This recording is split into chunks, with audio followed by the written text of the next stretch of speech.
Punong-puno na naman ang sako ng parcel mo ah. Tulungan na kita magbuhat. Sige na nga. Ikaw na magbuhat nito ha. Pakidala na lang sa motor ko. Elvira, siya nga pala. Ano bang pinakamalaki mong deliver? Naku, puro Montalban naman ang deliver ko ngayon. Bakit mo naman natanong? Maraming umaayaw sa lugar na yan eh. Bukod kasi sa malalayo na yung mga bahay dyan, yung iba nasa bundok pa. Kapag ginabi ka dyan, delikado. Tsaka may mga kasama na tayong nagkaroon ng hindi magandang karanasan dyan. Sus, ikaw talaga Edmond no? Kalalaki mong tao, masyado ka nagpapaniwala sa mga ganyang kwento. Do ka ba? Modern age na tayo ngayon. Saka palaban ako Edmond no? Kailangan ko maging matapang para sa pamilya ko. O basta mag-iingat ka ha. Mas nauna ako sa'yo dito. Kaya alam ko na yung mga dati kong kasamahan na nag-deliver dyan. Hindi na bumalik dito. Nag-resign na raw. Kasi ayaw na nga dyan ma-assign.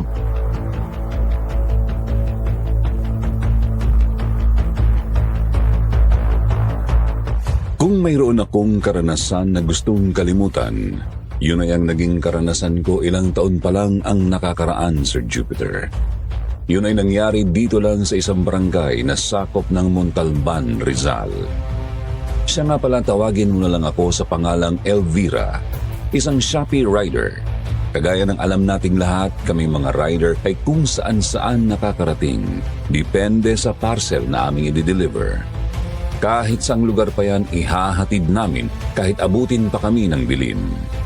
Kaya sa ating mga listeners, kung gusto nyong malaman ang kwento ko, samahan niyo ako hanggang dulo.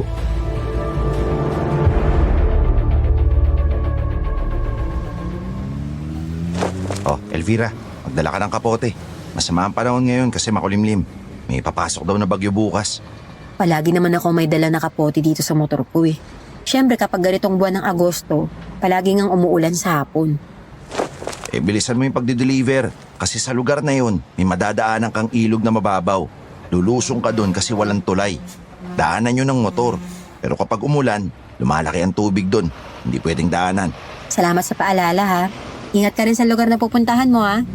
Dito lang naman ako sa Marikina. Sa lugar na yun, adik at magnanakaw naman yung dapat iwasan. Yung iba kasi nangunguha ng parcel kapag wala na yung rider. Kaya nga mag-iingat ka doon. Mas delikado pala ron kaysa sa pupuntahan ko eh.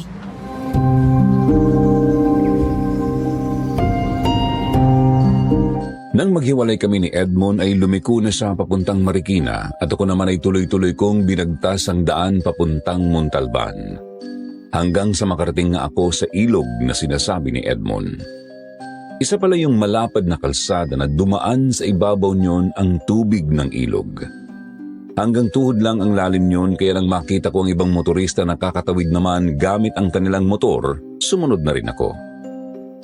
Matapos akong makatawid sa ilog ay tuloy-tuloy ko nang binagtas ang kalsadang nakita ko hanggang sa makarating ako sa unang bahay na dadalhan ko ng parcel.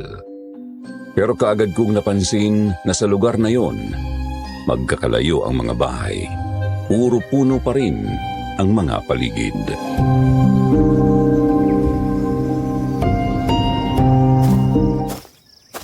Tao po! Tao po! May tao po ba dyan? Nandito na po yung parcel nyo. Tao po! Abilino Cruz? Ano yun? Parcel po para kay Abilino Cruz. Bale, 125 pesos po. Ano na naman ba yung in-order niya? Hindi ko po alam kung ano laman ng parcel na to eh. Taga-deliver lang po ako. Hindi naman po namin yung pwedeng buksan. Sige, sandali lang ha. Kukuha ako ng pera sa loob ng bahay. Sige po. Hintayin ko po kayo dito.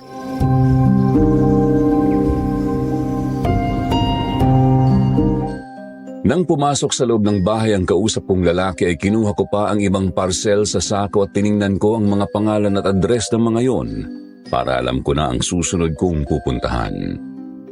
Di naman nagtagal ay lumabas na ulit ang lalaki at ibinigay sa akin ang bayad kaya inabot ko na sa kanya ang parcel. Nang tumalikod na ang may edad na lalaki ay sumakay na ako sa aking motor. Paalis na sana ako nang makita ko na sa gilid ng bahay ay may nakadapa na lalaki. Kaya bahagya akong napigilan. Kasi nga ay humihingi ng tulong ang lalaki. Hindi ko naman makita ang mukha kasi nga ay nakadapa.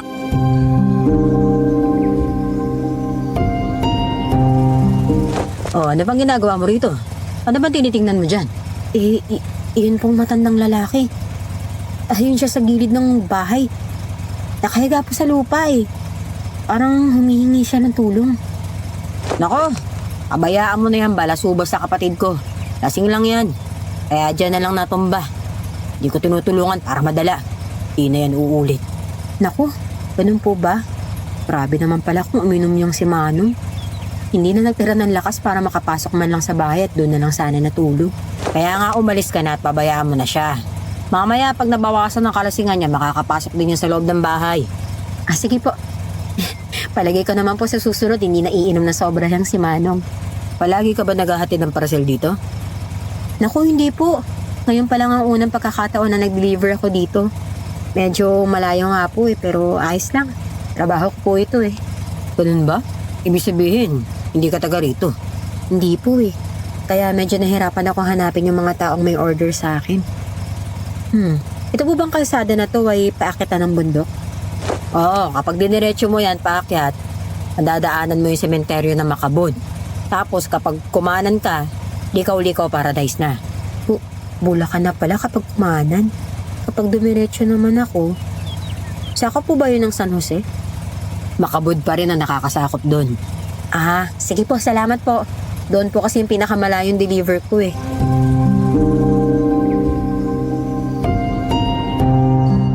Nang makaalis na ako sa tapat ng bahay na yon ay muli akong dumaan sa lubak-lubak na daanan. Puro kakahuyan pa din ang paligid at puro talahiban.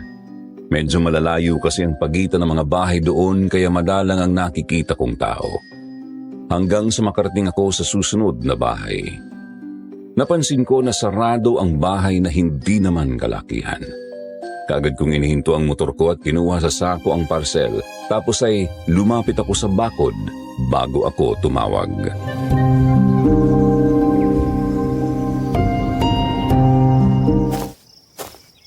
Magandang araw po! May parcel po kayo! Ay, mapapakos ako kakasigaw nito eh. Bakit pa kasi lahat ng bahay dito nakasarado? Tao po! May tao po ba riyan? Wala nang tao dyan. Ay, ganun po ba? Kasi meron po siyang parcel eh. Ay, nasa na po ba yung tao dyan? Patay na. Patay na? Ilang araw pa lang po mula nung in-order niya tong parcel niya. Kahapon lang siya namatay. Sabi nila natuklaw ng ahas kaya may kagat sa leeg. Kinuha na siya ng mga kamag-anak niya na taga Quezon City. Doon na lang daw iboburol kasi mahirap ang transportasyon dito sa lugar namin. Oo nga po eh. Bukod sa lubak-lubak po yung kalsada, mataas pa po tong lugar na to. Montalban nito, miss. Talagang bulubundukin ang karamihan sa lugar dito. Yung iba nga ng mga bahay, nandun pa sa ibabaw ng bundok. Oo nga po. Sige po, aalis na po ako. Huwag ka magpapaabot ng dilim dito, ha? Mahirap ang daan pababa. Wala ring mga ilaw sa poste kaya mag-iingat ka. Sige po, salamat po sa paalala. Sa palagay ko naman po matatapos ko na ma-deliver ang mga to bago sumapit ang dilim.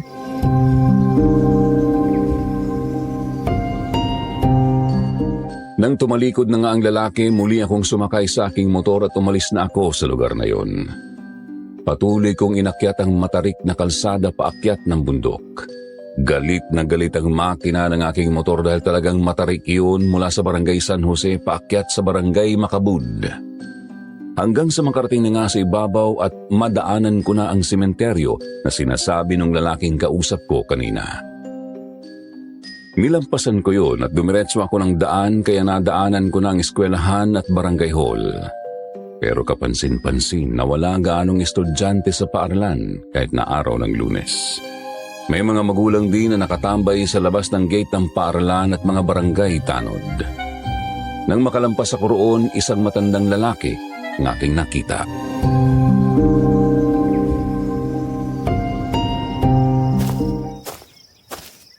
Manong, pwede po bang magtanong? Parang naliligaw na yata ako eh. Saan po ba yung address na to? Bakit, Ining? Hindi ka ba taga rito? Hindi nga po, Manong eh. Kaya nga po ako nagtatanong sa inyo. Oo nga naman pala. Nakita mo na yung daan na yan. Diretsuin mo lang yan. Pagdating sa dulo, lumiko ka sa kanan. makikita mo yung isang bahay doon na maraming nakapaligid na puno. Doon na yan. Naku, Manong, maraming salamat po ah. Sige na, puntahan mo na at nang maibigay mo na yan. Dalihan mo, baka hindi mo na maabutan. Palagi pa naman yan umaakit sa bundok at nag-uuling.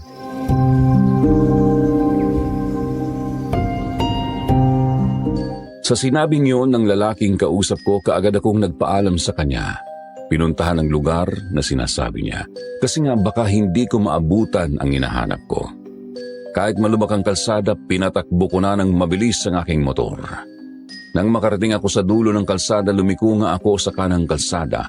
Tuloy-tuloy akong nagmaneho hanggang sa mapansin ko na isang di naman gaanong malaking bahay na yari sa kahoy at lawanit. Napapaligiran nga iyon ng malalaki at maraming punong kahoy.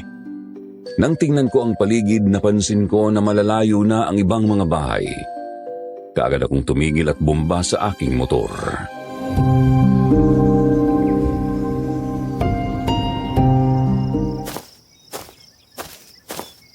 Tao po! Parcel delivery po! Ay, tao po ba riyan? Ay, bakit tahimik naman tong lugar na to? Kaalis na kaya yung may-ari? Eka nga, tawagan ko nga yung number niya. Ay, pambihira. Hindi naman sumasagot. Ano nangyari, Neng? Nakita mo na ba yung hinahanap mo? Hindi pa nga po eh. Ay, teka, Manong, kayo rin yung napagtanungan ko kanina, di ba? Ang bilis niyo naman po yatang maglakad. Paano kayo nakarating dito agad? Taga rito ako, Neng. Kaya alam ko ang mga malapit na daanan. Kaya nakakarating agad ako sa mga gusto kong puntahan. Alam mo, pasukin mo na lang yung bahay. Sa pagkakaalam ko, mahina ang pandinig ng matanda na yan tsaka pilay. Baka siguro hindi ka narinig. Oo nga, Manong eh. Hindi rin siya sumasagot sa cellphone niya. Ay, sige na nga. Pasukin ko na lang yung bahay niya para maibigay ko na to. Marami pa akong kailangan i-deliver eh.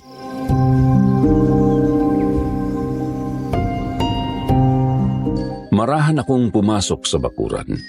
Lumapit ako sa bahay. Nakabukas naman ang bintana niyon kaya kaagad akong sumilip. Wala akong nakitang tao sa loob ng bahay. Nang umikot ako sa kabilang bahagi ay nakabukas din ang pintuan kaya sumilip din ako doon habang hinahanap sa paligid ang nakatira doon.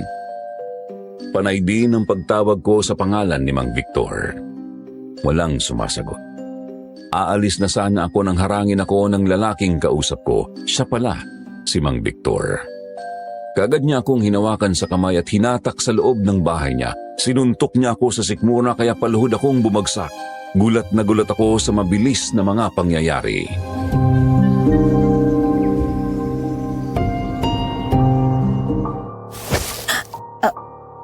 Anong gagawin mo sa akin, Manong? Ikukulong kita dito sa aking bahay. Gagawin kitang asawa. Talaga palang mas maganda ka kapag wala kang helmet, ano? Mabuti na lang at sa akin ka nagtanong. Mas gumanda tuloy ang araw ko. Manong Victor! Manong Victor, maawa ka sa akin, oh! Makukulong ka rin kapag ginawan mo ako ng masama. Papanagutan niyo to sa batas. Mangyayari lang yan kung mayroong makakaalam sa gagawin ko sa'yo.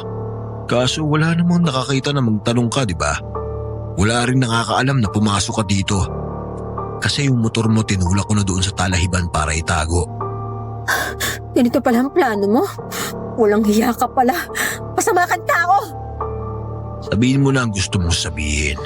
Pero gusto ko na ikaw ang maging ina ng aking mga anak. Para magpatuloy ang lahi namin.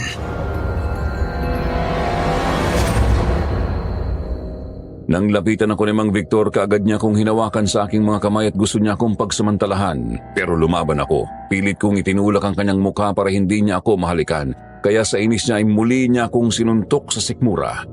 Muli akong bumagsak. Halos hindi ako makahinga nang maramdaman ko ang lakas ng suntok niya. Nanlalambot na ako. Naramdaman ko na lang na binuhat niya ako at dinala sa ibabaw ng papag. Inihiga niya ako doon at kinubabaw. Hinimas niya ang aking buhok para alisin ang nakatakip sa aking mukha.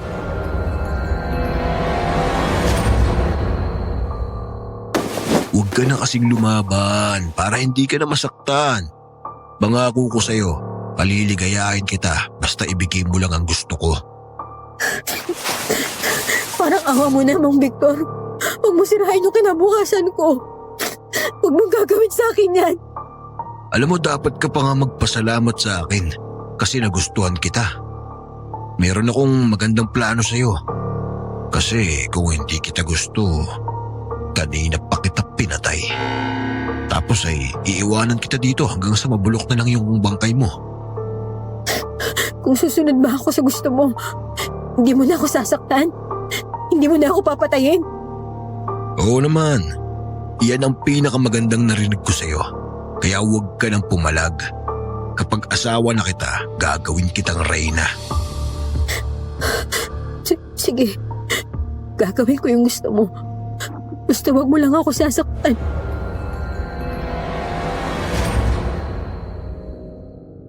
Nakita ko ang kasiyahan sa mukha ni Mang Victor nang marinig ang sinabi ko. Kahit nandidiri ako ay pinabayaan ko siyang yakapin ako at halikan sa lieg para hindi niya mapansin na unti-unti nang kumikilos ang aking kamay. Kinapa ko sa likurang bulsa ng pantalon ko ang dala kong balisong. Nang mahugot ko yon, kaagad kong binuksan, sinaksak ko sa tagiliran si Mang Victor. Ilang ulit ko yung ginawa kaya nang maramdaman niya ang kirot sa kanyang tagiliran, kaagad siyang lumayo sa akin. Sinamantala ko yon para tadyakan siya. Pabaligtad siyang nahulog sa papag.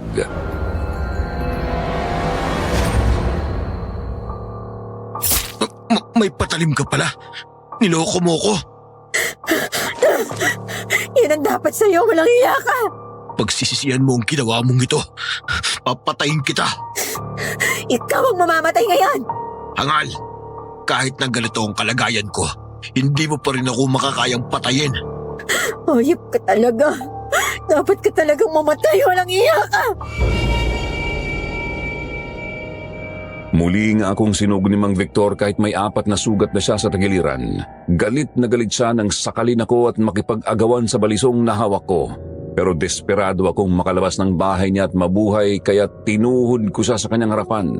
Namilipit siya sa sakit kaya paluhod siyang bumagsak sa harapan ko. Itinulak ko siya kaya nabitawan niya ang kamay ko na may hawak na patalim. Tumakbo ako palabas ng bahay. Isinara ko ang pintuan at nilagyan ko ng tali para hindi siya makalabas. Nang silipin ko siya sa bintana, nalaman kong wala na siya doon, kaya muli akong kinabahan.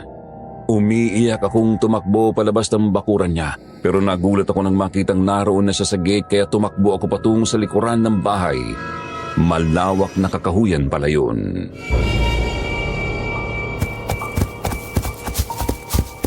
Hindi mo ako matatakasan. Walang iyak ang babae ka. Nagbago na ang isip ko. Papatayin na talaga kita. Anong klaseng tao ba to? Malalim na yung sugat at tinamo niya mula sa balisong ko pero eto, buhay pa rin at tinahabol ako. Kahit saan ka magpunta, hindi ka makakatakas. Kabisado ko ang lahat ng pasikot-sikot sa lugar na ito. Tulang! Sakla lang! Tulungan niya ka! Walang makakarinig sa'yo sa lugar na ito. Gubat na ito. Kaya wala ka lang takas sa akin.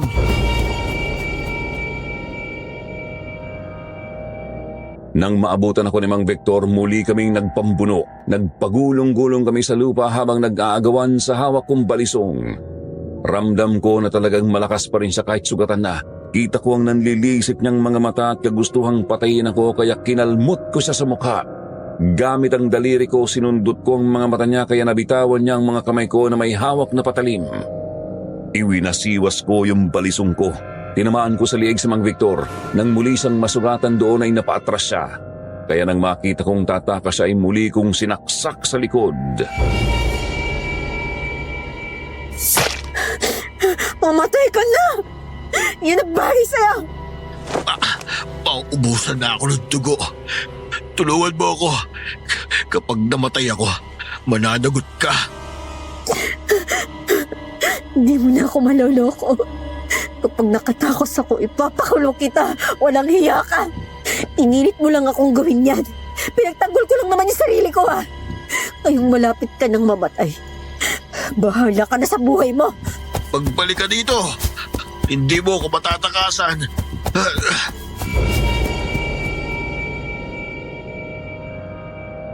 Tuloy-tuloy akong tumakbo sa kakahuyan para matakasan ko si Mang Victor hanggang sa makarating ako sa bangin. Kaagad akong napatigil sa pagtakbo nang makita ko na palusong na pala ang bahaging yon ng kagubatan at napakalalim yon, kaya nag-alinlangan ako. Pero nang makita ko na paparating na si Mang Victor, napilitan na akong lumusong sa bahaging iyon ng gubat. Sa pagmamadali ko ay napatid ako sa isang ugat ng puno na nakaangat, kaya nadapa ako at nagpagulong-gulong pababa ng bundok. Habang nahuhulog ako pababa ay nilagay ko sa aking ulo ang dalawa kong kamay para protektahan sa anumang matigas na bagay na tatama doon. Hanggang sa makarating ako sa pinakaibaba. Noon ko nakita ang isang lalaking may pasan na mga tuyong kahoy.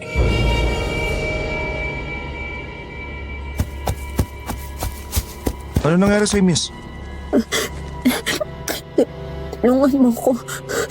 May gusto pumatay sa akin. Aray. Napilayan na yata ako. Hindi ako makatayo. Halika, kumapit ka sa akin. Tutulungan kita. Kailangan na natin makaalis dito bago ka pa makita ng humahabol sa'yo. Salamat. Napatay ko yata siya. Pero maniwala ka sa akin. Hindi ako masamang tao. Binagtanggol ko lang naman yung sarili ko eh. Nakapatay ka? Gusto niya kasi akong rapin eh. Nag-deliver ako ng parcel sa kanya. Tapos bigla niya na lang ako hinatak sa loob ng bahay niya. Tapos lumaban ako at nasagasак ko siya. Hindi ko alam kung patay na ba siya o buhay pa. Kasi meron siyang mga tama eh. Pumasa ka na lang sa akin para madali tayo makaalis dito. Dalihan mo na.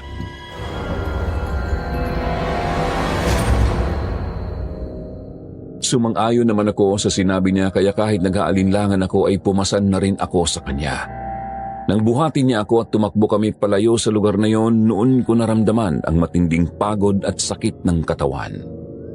May sugat pala ako sa ulo kaya nagdurugo na iyon. Ramdam ko rin ang sakit ng aking paa at ang kirot ng aking sikmura dahil sa mga suntok na ginawa ni Mang Victor. Kaya dahil sa mga iyon, nawalan ako ng malay. Nang magising ako ay nakahiga na ako sa isang papag.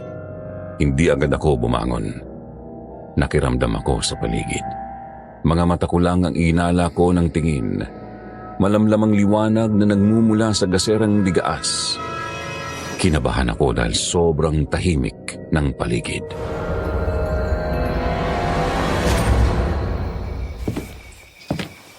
Oh, gising ka na pala.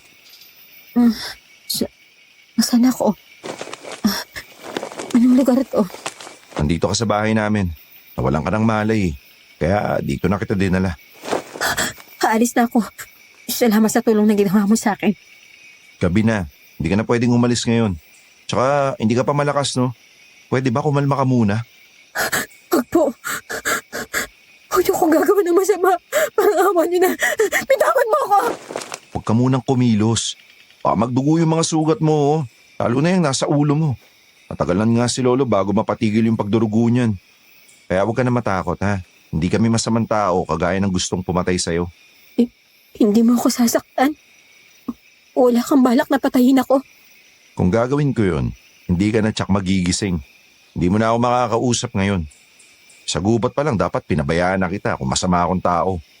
Mag-isip ka nga.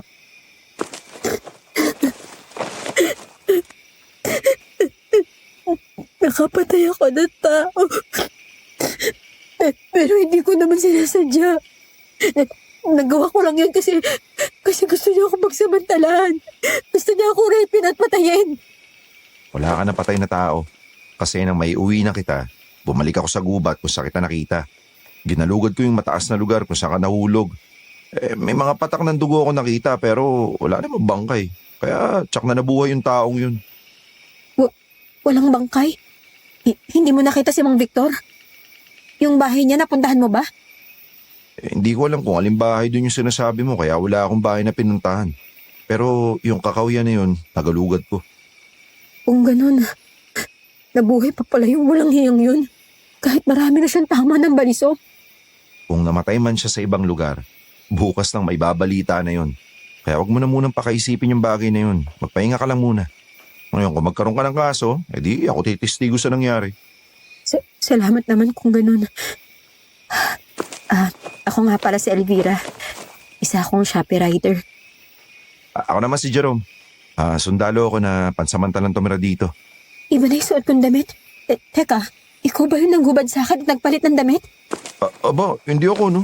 Yung kapatid kong babae. Si Myra yung nagpalit ng damit mo. Myra, halika nga rito.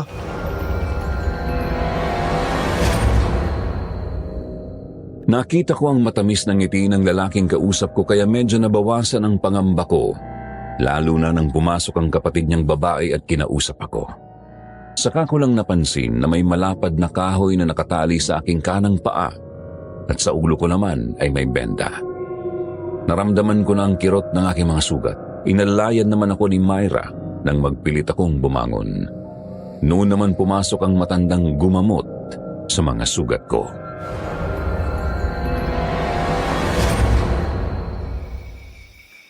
Ito naman ang lolo Samuel namin. Isa siyang albularyo. Maraming salamat po sa kabutihan niyo sa akin, Lolo Samuel. Kung hindi po dahil sa inyo, baka napano na po ako. Una na rin kay Jerome na nagligtas sa akin sa rapist na yun. May parcel ako din-deliver kay Mang Victor. Ang walang hiyang yun, pinapasok ako sa bahay. Yung po pala meron siyang masamang balak sa akin. Pero lumaban po ako. Pinagtanggol ko yung sarili ko. Nasaksak ko po siya ng balisong na dala ko. Kaya nakalabas ako ng bahay at tumakbo ako sa kakahuyan hanggang sa mahulog ako doon. Sinong Victor ang sinasabi mo? Yung nagsusolong bahay po doon na puro punong kahoy yung paligid. Naiwanan pa nga po doon yung motor ko pati yung parcel na dapat i-deliver ko pa Maraming bahay na dito na sa aming barangay yung abandonado. Kasi nag-aalisan na yung mga nakatira. Yung iba naman namatay na. Yun nga po yung sinasabi ng isang lalaki na kausap ko kaninang umaga bago ko makarating sa walang hiyang yun Ay, pero anong dahilan po ba bakit namatay at may ibang umaalis dito? Hindi ba ipaliwanag ang kamatayan ng mga taong natatagpuan sa kanilang mga bahay? Mayroon silang mga kagat sa leeg at iba pang bahagi ng katawan. Sabi nila, kagat ng ahas. Pero para sa akin, kagat yon ng aswang. Aswang po ba ang sinabi niyo? Oo, maaaring aswang yung pumatay sa kanila. Aswang na nagaan yung malaking ahas. Kinakagat yung mga biktima nila sa leeg at sinasaid ang dugo. Gamit yung matutulis sa dila, doon nila pinapadaan yung sugat para makain yung laman loob ng biktima. Nakakatakot naman po pala dito sa barangay no. May ganun po palang pangyayari dito. Iyon ang dahilan kaya kami lumipat dito. Para alamin ang tunay na nangyari sa aking isang anak na namatay dito. Sa bahay na ito sila nakatira. Ilang buwan pa lang kami dito pero marami na kaming nakitang namatay na may kagat sa leeg. Mga tao naniniwala na ordinaryong ahas lang yung may gawa Kasi wala pa namang nakakita ng personal sa aswang. Pero totoo man yun o hindi, mabuti na yung nag-iingat tayo. Kaya umorder na ako ng bawang sa Shopee. Hindi pa dumadating hanggang ngayon. Kayo po ba si Samuel Dimaano? Meron kasi akong malaking parcel na naroon sa motor ko Samuel Dimaano po yung pangalan. Ako nga yun. May kasama din kasi yung chili garlic. Hindi ko na nga namomonitor kasi lobat na cellphone ko dito Nakakapag-charge lang naman kami kapag pumupunta kami sa barangay hall kasi wala naman kaming kuryente dito. Nandun po sa motor ko yung order nyo. Bukas pa balikan natin pag sikat ng araw.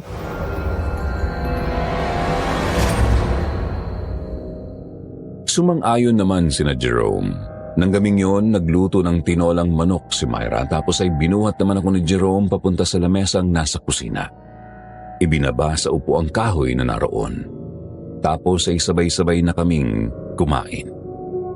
Pero hindi pa kami nakakatapos kumain biglang tumayo si Lolo Samuel. Paano nga ay biglang gumuhit ang malalakas na kulog at kidlat sa dilim ng kalangitan. Napatayo na rin si Jerome.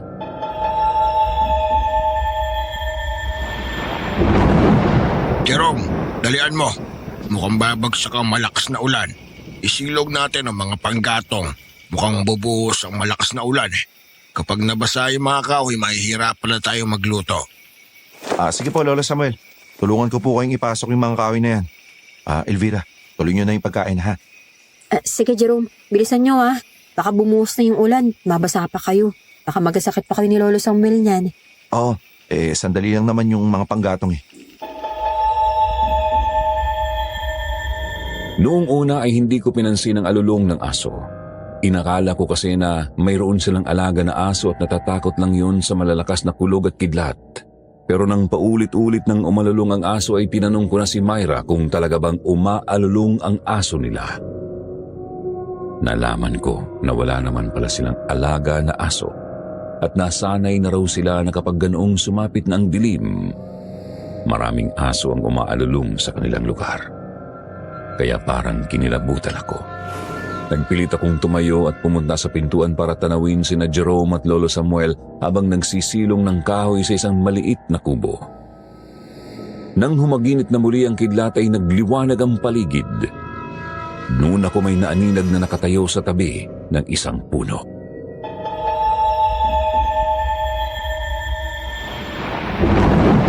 Jerome? Jerome! May tao! Ano sinabi mo? Sabi ko meron tao. Saan banda?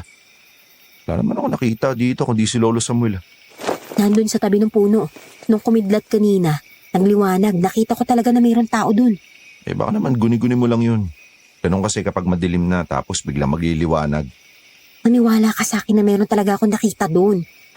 Oh, eto yung flashlight. Tingnan mo kung saan ko itatapat ang liwanag ha. Nang itapat ko nga ang liwanag ng flashlight sa tabi ng puno ay wala na roon ang tao na nakita ko kanina. Kaya nagtaka rin ako. Nang muling kumidlat ay nakita ko na nasa likuran naman siya ng kamada ng mga tuyong kahoy. Kaya nang maglaho ang liwanag ng kidlat ay itinutok ko roon ang flashlight at nakita nga namin ni Jerome na mayroong tao roon na biglang nagtago ng tamaan ng liwanag. Bigla ay hinugot ni Jerome ang mahabang itak sa baina at lumapit kay Lolo Samuel.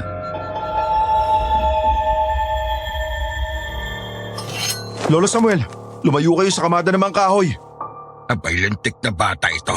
Nagmamadali nga tayong ipasok ang mga tuyong kahoy sa kubo tapos papalayuin mo ako dito. May nakita kaming tao na nasa likuran niyan. Lumayo kayo dyan. Maniwala ka kay Jerome, Lolo Samuel. Meron nga talagang tao na nagtago sa likuran ng kamada ng kahoy. Lumayo na kayo dyan.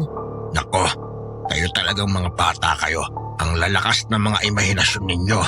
Tingnan nga natin kung meron nga. Biglang itinulak ni Lolo Samuel ang kamada ng mga kahoy. Nang maguho iyon ay lumantad ang isang kakaibang nilalang. May katawan iyon na kagaya ng korte ng katawan ng tao, pero mahahaba ang mga kamay na mayroong matutulis na kuko. Mahaba rin ang mga paa, kulay berde ang buo niyang katawan at ang ulo ay ahas kaya mayroon ding mahabang leeg. Para siyang taong ahas, kaagad na napaatras si Lolo Samuel pero hindi siya natakot, bagkus ay hinawakan niya ang mahaba pero matulis na kahoy.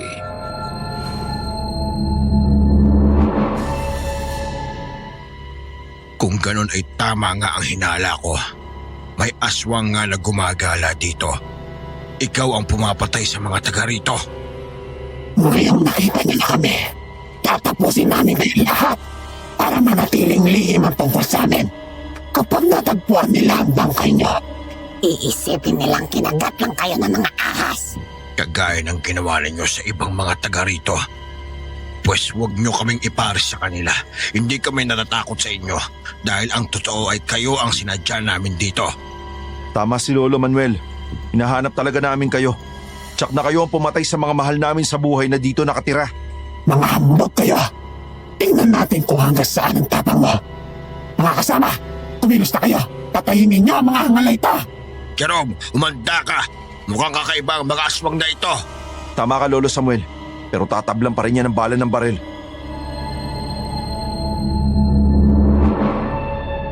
Mula nga sa dilim ay dalawa pang aswang na kagaya nilang lumabas. Isa ang sumugod kay Lolo Samuel at isa naman ang humarap kay Jerome.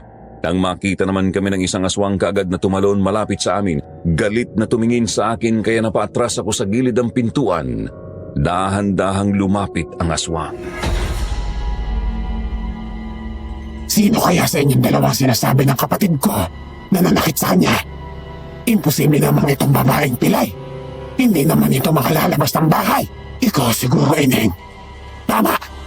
Maganda ka at bata, kaya magkakagusto sa iyo ang kapatid ko. Huwag mong sasaktan si Myra. Napipigilan mo ba ako? Ha? Eh hindi mo nga makayang tumayo dahil pilay ka. Hindi ka makatatakas sa akin. Pananagutan mo ang ginawa mong pananakit sa kapatid ko. Nang tumakbo si Myra, isasara ko sana ang pintuan kaso nga lang ay nakalapit na ang aswang. Hinarang niya ang mahaba niyang kamay kaya naipit yun. Lalo ko namang idiniin ang pinto para ipitin ang kamay ng aswang pero ginamit niya ang isang kamay para itulak yun. Natumba ako kaya nakapasok ang aswang. Nagpilit akong tumayo kaya ako ang napagbalingan ng aswang. Nilapitan niya ako at sinakal. Napakalakas niya, hindi ako makapiglas lalo na nang iangat niya ako. Naramdaman ko na unti-unti nang nangangapos ang aking paghinga sa higpit ng pagkakasakal niya. Noon naman lumabas sa kwarto si Myra, patakbo niyang kinuha sa kusina ang garapon ng asin.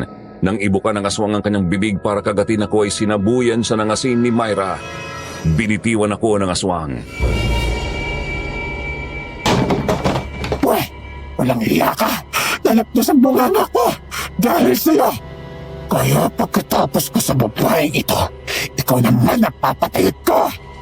Hindi ako papahayag na mangyari yun. Yan lang pala makakapagpigil sa'yo, ha? Sige pa, Myra. Batuhin pa siya na asin. Hangal! Pagsasabayin ko na kayong dalawa. Ganun ba? Etong asin lamunin mo. Aray ko! Ang mata ko! Ang bibig ko! Ang inat! Takbo na sa labas, Myra. Tayo na. Bilis!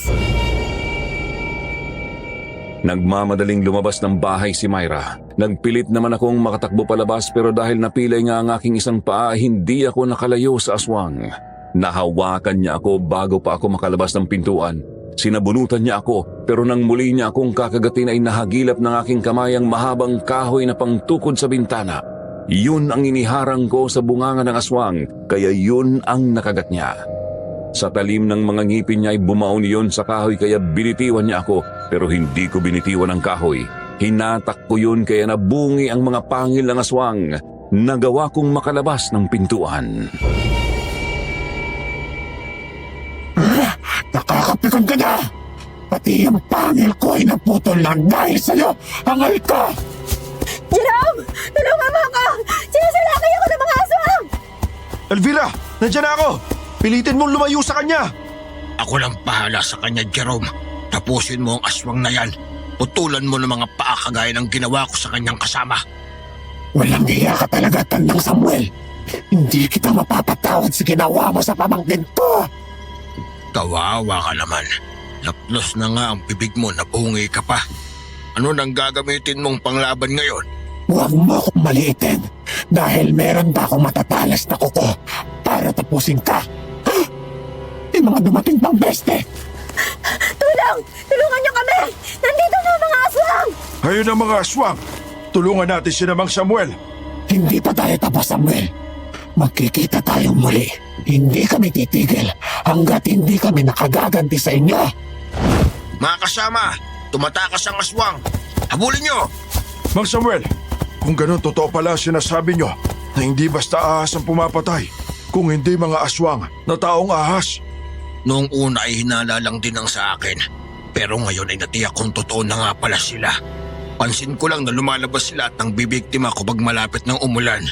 Kapag malakas ang kulog at kidlat. Ginagawa nila yon para kahit sumigaw ang biktima, wala makakarinig dahil tunog ng kulog at kidlat ang mangingibabaw. Tama nga kayo.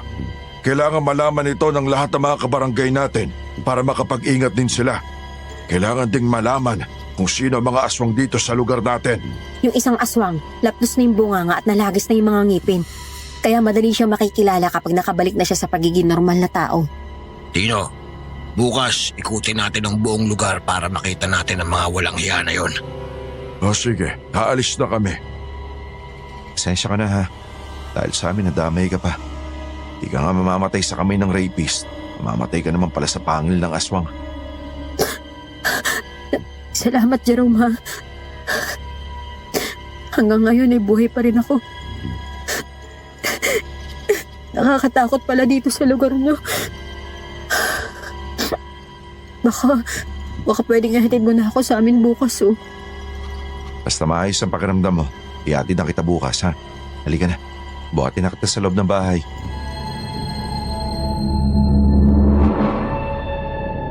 Binuhat nga ako ni Jerome papasok sa loob ng bahay. Iniupo niya ako sa papag na naroon. Si Myra naman ay nagligpit ng mga nakakalat na gamit sa loob ng bahay. Muling lumabas ng bahay si Jerome. Tinulungan si Lolo Samuel na maikamada sa loob ng kubo ang mga tuyong kahoy. Makalipas ang halos isang oras, naisilong na nila ang mga kahoy kaya pumasok na sila sa loob ng bahay. Muling inayos ni Jerome ang benda sa aking ulo at paa.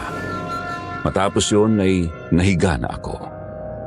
Di nagtagal naramdaman na namin ang mga patak ng ulan sa bubungan. Noong una ay madalang pa. Pero nang maglaon ay lumakas na yun. Tuloy-tuloy ang malakas na pagulan kasabay ang malamig na hangin at malalakas na kulog at kidlat.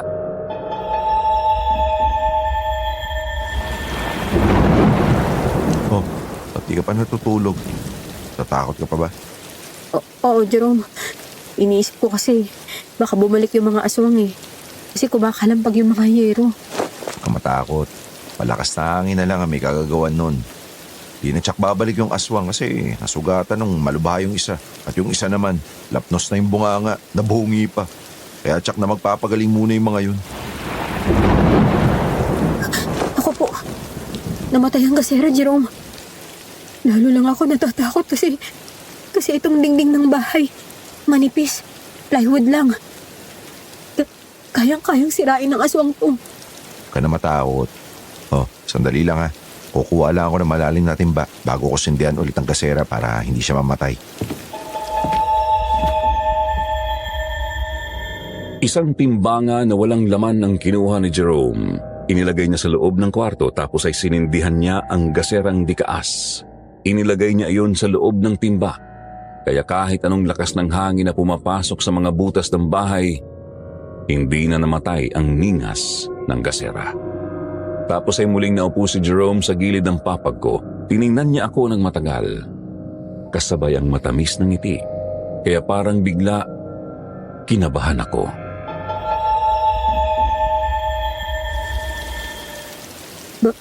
Bakit ganyan ang tingin mo sa akin? Mas maganda ka pala kapag natatakot.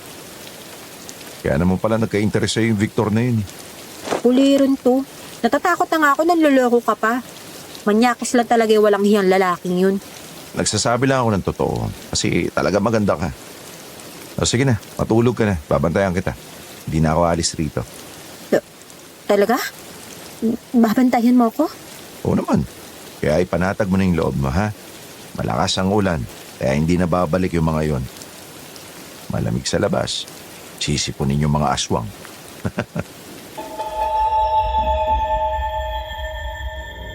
Sa sinabing yun ni Jerome, napatawa na lang ako kaya naman patuloy siyang nagbiro sa akin. Hanggang sa dalawin na ako ng antok. Kinuha ko ang kumot at idinakip sa aking katawan. Ipinikit ko ang aking mga mata. Mahabang oras ang lumipas. Nagising ako nang maaninag ko na ang liwanag na pumapasok sa mga siwang ng pintuan at bintana ng bahay ni na Jerome. Umaga na pero patuloy pa rin ang malakas na pagulan. Nang bumangon ako ay nakita ko na sa mahabang upuan na naroon lang pala natulog si Jerome malapit sa aking papag.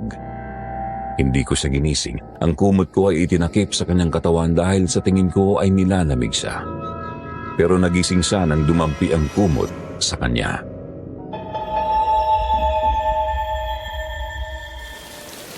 Oh, Elvira, gising ka na? Oo. Sige na, matulog ka pa ha. Alam ko na puyat ka sa pagbabantay sa akin eh. Mamaya ka na bumangon, maaga pa naman. Hindi na ako nakatulog kapag nagising na. Naalala ko nga pala. Saan ba naiwanan yung motor mo? Doon sa tapat ng bahay ng walang hiyang Mang Victor na yun. Sabi niya, itinago niya sa talahiban para walang makakita. Umulan magdamag hanggang ngayon eh. Tsak basang-basa yung lahat ng mga parcel mo. Yun ay kung hindi kinuha ni Victor yung mga yun. Kahit mabasa yun ng ulan, hindi naman basta mapapasok ng tubig ang mga yun. Kasi bawat parcel, balot na balot ng plastic. Kaya kung makukuha natin yun, wala na akong babayaran sa kumpanya. Mamaya sakaling tumigil yung ulan, puntahan natin yung lugar na sinasabi mo. Ulihin na rin natin yung loko-loko na yun. Paano yan?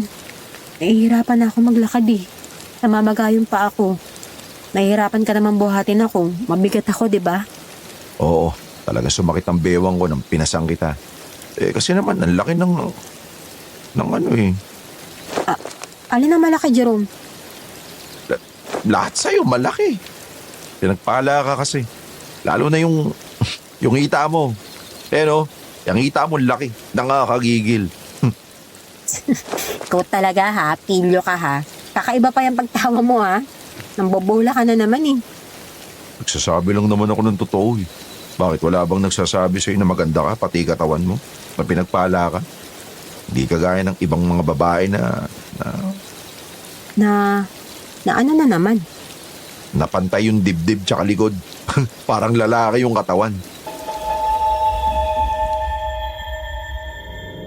Nagkatawanan kami ng malakas kaya naman nagising na rin si Lolo Samuel. Nang sumilip siya sa kwarto namin ni Jerome ay para akong nakaramdam ng hiya kaya pinigil ko ang pagtawa. Kahit si Jerome, tumigil din at itinikom ang bibig nang mapatingin kay Lolo Samuel. Ibinalik niya sa akin ang kumot. Pinupi ko naman yon at ipinatong sa unan na naroon.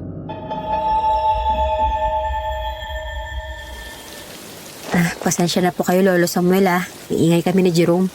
Ano nang pakiramdam mo? Parang lalong namaga ang paa mo ah. Oo nga po, Lolo Samuel eh. Sobrang sakit po ngayon. Hindi ko na po maiapak. Mamaya ay lagyan natin ng dahon ng tuba-tuba na may langis para madaling maalis ang pamamaga at makalakad ka na. Oo nga po eh. Basta makatayo lang ako na maayos at nakakaya ko na magmotor, uuwi na po ako kaagad sa amin. Baka kasi nag-aalala na rin po yung mga magulang ko eh. Ihahatid ka na lang ni Jerome pagtigil ng ulan kapag makuha natin ang motor at parcel mo. Teka, sa palagay mo naroon pa kaya ang parcel ko? Kung hindi po yun kinuha ni Mang Victor, nandun pa po yun. Ay, sana nga tumigil na po yung malakas na ulan eh. Sana nga para magawa natin yung mga dapat na gawin. Jerome, magpainit ka na muna ng tubig para makapagkape tayo. Sige po, Lolo. Kukuha na rin po ako ng dahon ng tuba-tuba sa likod ng bahay para mailagay natin sa paa ni Elvira. Nagsuot ng kapote si Jerome bago lumabas ng bahay.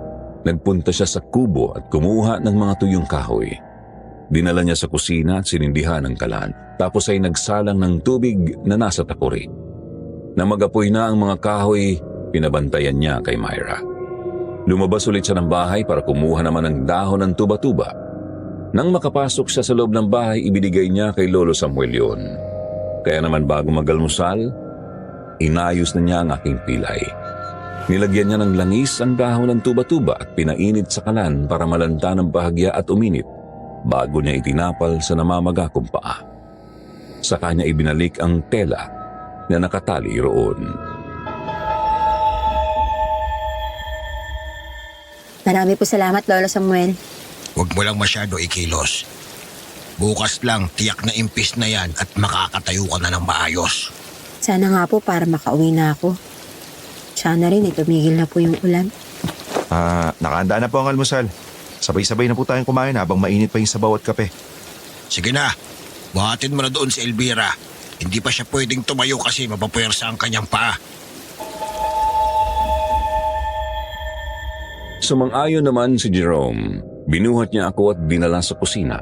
Iniupo sa lamesang naroon kaya sabay-sabay na kaming kumain. Matapos kami magalmusal, napansin ni Jerome na parang humina na ang ulan.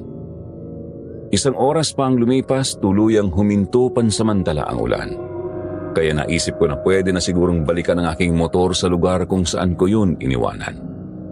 Niyaya ko sina Jerome at Lolo Samuel na puntahan namin ang bahay ni Mang Victor at tuloy hanapin namin ang aking motor at mga parcel. Dahil hindi ko kayang lumakad, isinakay ako ni Jerome sa kanyang kariton at itinulak yon. Nagdala ako ng payong at sila naman ni Lolo Samuel ay mayroong dalang kapote. Itinuro ko sa kanila ang daan hanggang sa makarating kami sa bahay ni Mang Victor.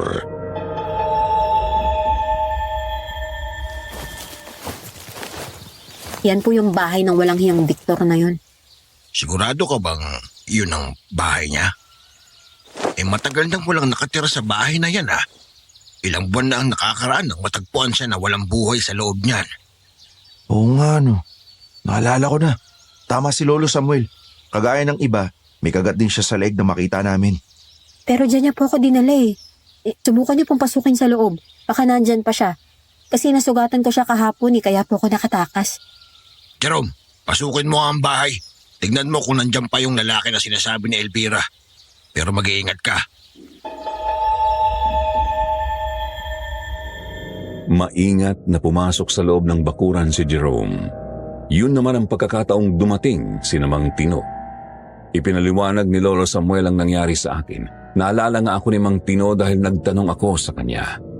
Kaya sinundan na nila sa loob si Jerome para tulungan na hulihin si Mang Victor. Ginalugad nila ang buong bahay. Hanggang sa likuran ay tiningnan nila pero hindi na nila nakita si Mang Victor. Kaya lumabas na sila sa bakurang iyon. Sinabi ni Mang Tino sa amin na tanging ang mga tuyong patak na lang ng dugo ang nakita nila. Sinabi rin ni Mang Tino na matagal na siya sa barangay na yon pero wala siyang nakikilalang Victor.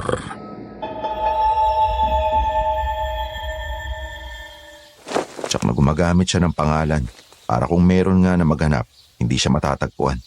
Makikilala lang siya kung mauhuli siya at maituturo nitong si Elvira. Di na yung magtatagal dito. Tsak na nagtago na yun sa malayong lugar. Pero kung malubha yung sugat niya, baka patay na yun ngayon. Lolo Samuel, kung sakaling namatay si Mang Victor, tsak na Oo, pero kapag naipaliwanag mo naman sa husgado ang panig mo, ay siguradong magiging mababa lang ang sentensya mo kasi self-defense yung ginawa mo. Pisit talaga yung lalaking yun. Isirain pa yung buhay ko pag nagkataong namatay siya. Huwag ka na muna mag-isip ng kung ano-ano ha. Hanggat walang bangkay na natatagpuan. Kung nabuhay naman siya, hindi rin siya magrereklamo. Kasi siya yung tsak na makukulong. Lolo Samuel, pwede niyo po bang galugarin ng matataas na talahiban na yan sa tabi ng kalsada? Baka dyan lang po kasi tinago yung motor ko eh. Oo nga, mula sa lugar na ito hanggang doon sa gawing yon ay matataas ang puno ng talahib. Magtulungan tayong makita ang motor ni Elvira, mga kasama. Sumang-ayon naman ang lahat ng mga kalalakihang naroon. Nagtulong-tulong silang hanapin ang aking motor sa matataas na mga talahib. Naghiwa-hiwalay sila sa paghanap. Matagal din bago nila natagpuan ang aking motor na nakatago sa matataas na talahiban. Naroon pa rin ang sako ng aking parcel. Yun nga lang wala na ang susi ng aking motor. Tiyak na kinuha iyon ni Mang Victor para tiyakin na hindi ako makakalayo noong pagkakataon na tinangka niya akong halayin. Pero isa sa mga kasama naming naroon ay may alam kung paano i-jumper ang susian ng aking motor kaya kahit walang susi, umandar yun. Naiuwi namin sa bahay ni na Jerome ang motor at ang natitirang parcel sa sako.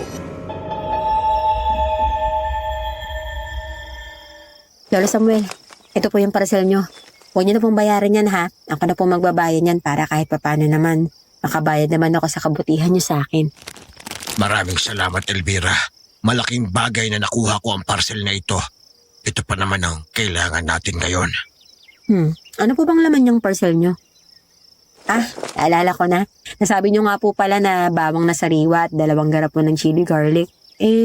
Aanin nyo naman po yung ganyang karaming bawang. Gagamitin ko laban sa aswang. Hindi lang lapnos ang aabutin nila kapag nakakain sila ng bawang. Mamamatay din sila.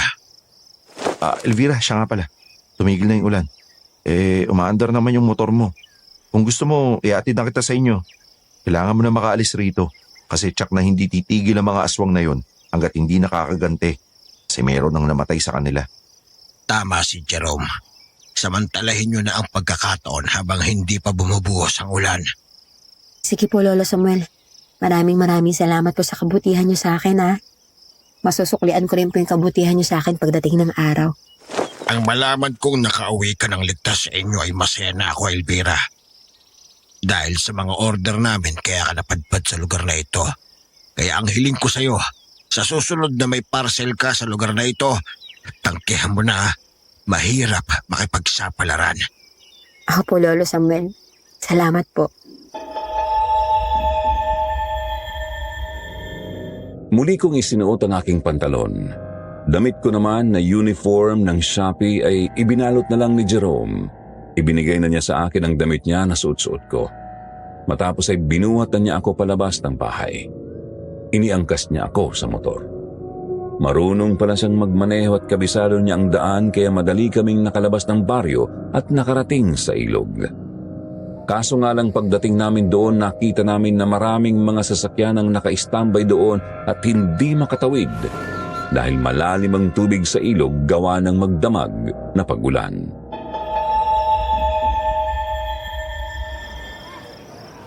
Nako, di ka pala makakauwi ngayon, Elvira. Wala tayong dadaanan, oh. Malalim yung tubig sa ilog, tignan mo. Mabog na yung tulay. Hindi na makita dahil sa malabong tubig. Oo nga. Tama pa rin sinabi nung kasamahan kong rider na kapag malakas ang ulan at umapaw ang tubig dito, hindi makakadaan kahit malalaking sasakyan. Sige ganito. Bumalik na lang tayo sa amin. Baka bumuhos pa yung malakas na ulan, tsak mababasa tayo. Basta doon ka na lang muna sa amin, ha? Sige, doon na lang muna ako sa inyo. Kahit nakakahiya na. Sus, huwag ka na mahiya. Walang problema yun sa amin. Tsaka huwag ka na nga sumimangot. Baka kumulimlim palalo yung langit, tsaka bigla na lang umulan. Napatawa na lang ako sa sinabi ni Jerome tapos bahagya ko siyang kinurot sa tagiliran. Kaya tumawa siya matapos pinatakbo na niya ang aking motor pabalik sa kanilang lugar. Dahil lubak-lubak at maraming tubig sa kalsada pagpasok sa kanilang barangay ay nagdahan-dahan na ng patakbo si Jerome. Lalo na nga nang madaanan namin ang isang matandang babae na naglalakad sa kalsada. May edad na yun kaya halos nakayuko na habang naglalakad ng marahan. Nang malapit na kami sa kanya biglang naupo ang matanda na parang nahilo kaya huminto kami. Hindi naman namin masyadong makita ang mukha ng matanda dahil sa haba ng buhok niya na tumatakip doon. Pero halatang nahihirapan siyang magsalita.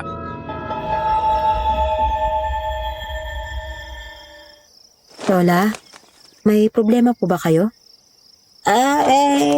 Wala naman, Iha. Medyo napagod lang ako sa paglalakad kaya ako ay nagpahinga lang muna pansamantala. Taga saan po ba kayo? Malayo pa po ba yung uuwian nyo? Nako hindi naman. Taga-Rial lang ako sa malapit. Gusto ko lang talagang magpahinga muna. Doon po kayo magpahinga sa gilid. Wag po dito. Kasi mapuputikan lang po kayo kapag mayroon pong dumaang sasakyan na mapadaan niyo sa maputik na lubak na yan. Matatalsikan po kayo. Sige. Dito na lang ako sa gilid uupo.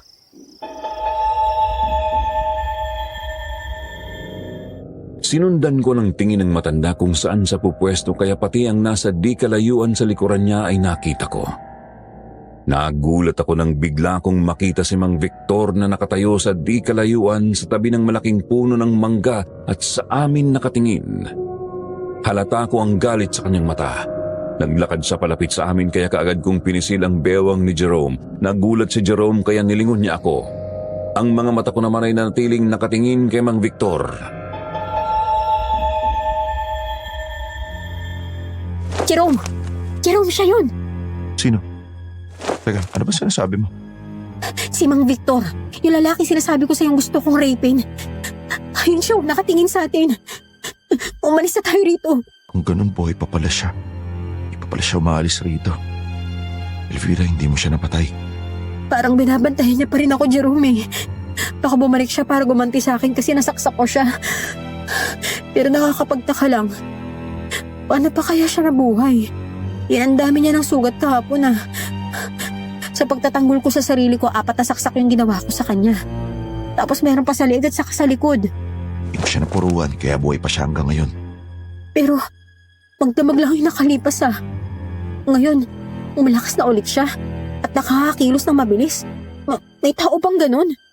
Oo nga no. Ikaw napilat, nasugatan sa ulo. Pero hanggang ngayon hindi pa magaling. Kung sinasabi mong malalalim yung mga sugat niya kahapon, sigurado hindi siya ordinaryong tao. Kung bumalik siya para gumanti sa akin, hindi muna ako uuwi, Jerome. Ayoko madama yung mga mahal ko sa buhay. Baka kapag nakilala ni Mang Victor yung mga mahal ko sa buhay, gantihan din sila. Wala naman silang kinalaman sa mga nangyari eh. Sige, dito ka na lang muna sa amin ha. Pangako, pagtatanggol kita kahit na anong mangyari. Hindi kita pababayaan. Nasaan na yun? Kanina nandun lang siya. Ang bihira. Bilis siyang kumilos. Nasaan na yun? Kasing tao to. Ayun siya sa kabila, Jerome. Manda ka. Susugurin niya tayo. Mukhang desperado na siyang gantihan ako. Sasalubungin ko na ang walang hiyang to. Di ako papayag na saktan kanya ulit. Diyan ka lang sa motor, ha? Nang makababa nga sa motor si Jerome, isang malaking kawayan ang nadampot niya. Nang magkaharap sila ng Mang Victor, pinalo siya ni Jerome ng kawayan. Tinamaan siya sa balikat, pero hindi man lang ininda ni Mang Victor. Nang muli siyang pinalo ni Jerome ay sinalag niya yon kaya nabali ang kawayan. Tapos ay bigla niyang sinakal si Jerome, binuhat at saka ibinalibag. Gulat na gulat si Jerome. Bago pa siya makatayo ay nakalapit na sa kanya si Mang Victor. Binuhat siya at ilang ulit na sinuntok sa sikmura.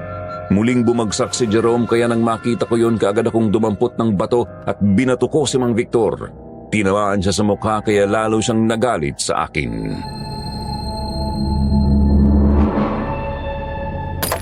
Hangal ka talagang babae ka. Kaya pala ayaw mo sa akin na ito palang lalaki na itong pinagmamalaki mo. Papatayin ko kayong dalawa. Jerome, lumaban ka! Birahin mo siya sa tagiliran! Naroon yung sugat niya! Doon mo siya punteriyahin! Ganun ba? Sige. Magda ka sa akin, ulul ka. Alam ko na ngayon kung saan kita bibirahin. Kahit anong gawin mo, hindi ka uubra sa akin. Huwag ka lang magpakitang gilas sa babaeng ito. Mapapahiya ka lang. Kung ganun tignan natin kung gaano ka nga katibay. Sanay ako sa mano-manong labanan, kaya hindi ako matatakot sa'yo.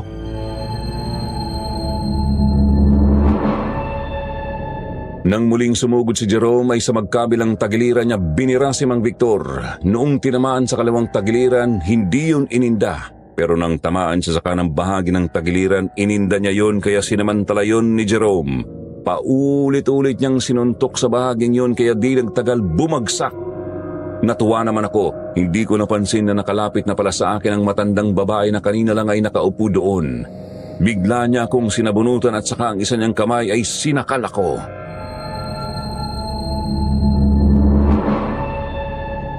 Nagkamali pala ako kagabi. Akala ko isang babae ang nanakit sa kapatid kong si Victor. Ikaw lang palang gaga ka. Kung ganun, ikaw pala yung aswang na sumalakay sa amin kagabi. Kaya pala kahit gaano karaming sugat at tinamo ng katawan mo, tabuhay pa rin siya kasi aswang pala siya. Kami ang mga aswang na may taglay na dugo ng ahas. Kaya kahit tadtarin mo ng sugat ang katawan namin, ay hindi kami basta-basta mamamatay. Kaya ngayong nalaman ko na ikaw lang pala yon, tatapusin na namin kayong dalawa ngayon. Mga kampon kayo ng dyablo. Dapat talaga kayong mamatay. Erika! Itaman mo ang buhok ka! Matandang hukluban! Matandang hukluban pala ha? Sige, makikita mo kung gaano kalakas ang huklubang ito. Kayo ang mauuna. Halika rito! Magsama na kayong dalawa!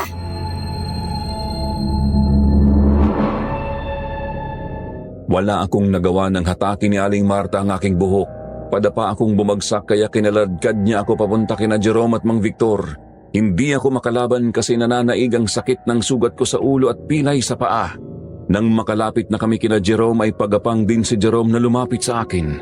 Niyakap niya ako tapos ay binalingan niya si Mang Victor.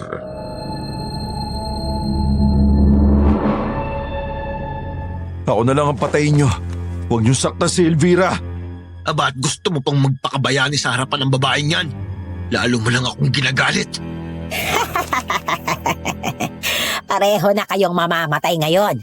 Kakainin namin ang inyong mga puso at atay. Pero kagaya ng dati, para lang kayong natuklaw ng ahas. Elvira, sayang at ngayon lang tayo nagkakilala. Pero kagaya ng pinangako ko sa'yo, hindi kita pababayaang masaktan. Mamatay muna ako bago ka masaktan.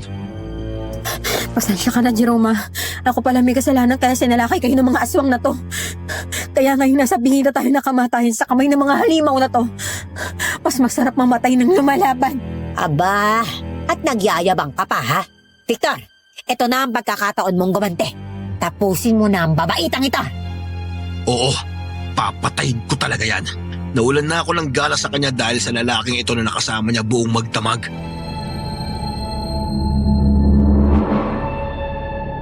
Nang yumuko si Victor para kagatin ako ay mabilis akong kumilos. Nakuha ko sa likurang bulsa ng pantalon ko ang balisong. Sinaksak ko siya. Bumaon sa pisngi niya ang balisong ko.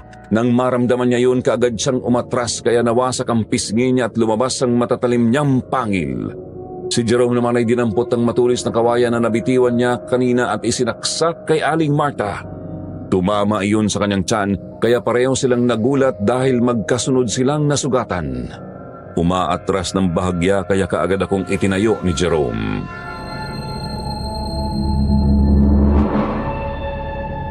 Ngayon ko lang nalaman na kayo palang mga aswang ay mahihina ang utak. Puro lang kayo tapang, wala naman kayong diskarte. Walang hiya ka talaga. Nasugatan na naman ako. Pero bali wala sa akin yan. Hindi ako mamamatay dyan. Ikaw ang mamamatay ngayon. Papahirapan ko muna kayo bago ko tuluyang patayin para pagsisihan niyo ang mga ginawa ninyo sa akin. Huli ka! Halika dito! Aray ko! Bitawan mo nga yung kamay ko! Jerome! Nabitawan ko yung balisong! Aray ko! Sige, sumigaw ka. Nasisiyahan akong marinig ang boses mo na natatakot. Babaliin ko ang kamay mo. Hayop ka talaga! Hindi kita bibigyan ng kasiyahan. Lalabanan kita, alang-alang sa buhay ko. Bitawan mo ako! Hayop ka talaga! Kapag nagkaroon ako ng pagkakataon, papatayin kitang halimaw ka! Elvira! Walang hiya kang halimaw ka. Pumapatol ka sa babae. Kung harapin mo, halimaw ka! Tikman mo ang talim ng kawain na to! Yeah! Ang ulo ko! Pinalo mo na naman ang ulo ko! Kasi alam ko ang ahas mahina sa parting ulo. Napatunayan ko na yun ngayon. Ang lakas mo, Jerome! Bumagsak na siya! Tara na! Tumakas na tayo! Hindi natin sila kaya harapin lahat! Mga hangal kayo! Talagang ginagalit nyo kami? Ngayon lang kami nahirapan sa aming mga naging biktima. Dahil handa kami lumaban para sa mga buhay. Susugal na namin ang lahat para mabuhay. Tayo na, Elvira. Hindi kayo makatatakas! Victor! Ipaubaya mo na sa akin ang lalaking yan. Tumayo ka na riyan at patayin mo na ang babaeng nanakit sa'yo. Tama ka, ate. Ikaw nang bahala sa makulit na yan. Papahirapan ko lang ang babae ito bago ko kainin ang laman loob. Naku naman. Tingin ko hindi talaga nila tayo hahayaang makaalis rito. Lumabang ka na hanggang makakaya mo, ha? Kung mamamatay tayo, mas mabuti na yung lumalaban. Tama ka. Kahit magmakaawa tayo at umiyak sa harap nila, hindi rin sila maaawa sa atin. Papatayin din nila tayo. Buwisit kang binata ka. Pakailamero ka talaga. Tawang uunahin ko. Nang makalapit si Aling Marta kay Jerome, magkakasunod na kalmot ang ginawa niya. Nang bumagsak si Jerome, kinubabaw siya ng aswang at pilit na kinakagat sa leeg. Nakita ko na hindi pa nakabangon si Mang Victor kaya tinulungan ko si Jerome. Kinubabaw ko rin ang aswang na mayroon ng sugat sa tiyan. Sinakal ko rin sa gamit ang aking mga braso. Nahati ang atensyon niya sa akin at kay Jerome. Tumayo siya kaya pumasan na ako sa likuran niya habang nakasakal ang aking mga braso sa kanyang leeg. Nang hawakan niya ang aking kamay, bumaon ang kanyang mga kuko kaya napasigaw ako sa sakit. Nakabitaw ako sa kanya. Bumagsak ako sa lupa. Yun naman ang pagkakataong nakabangon na si Mang Victor. Kinagat niya ako pero iniharang ko ang aking braso.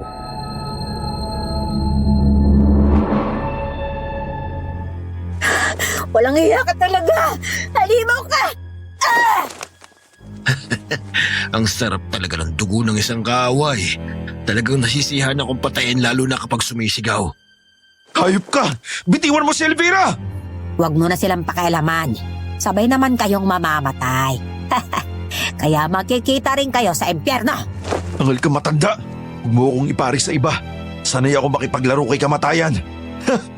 Darna! Mabuti at dumating ka! Sinong Darnang sinasabi mong hangal ka? Ha? Wala naman ah. Wala nga. Sinabi ko lang yun para lumingon ka para may pagkakataon ako makakuha ng bato na ihahampas sa mukha mo.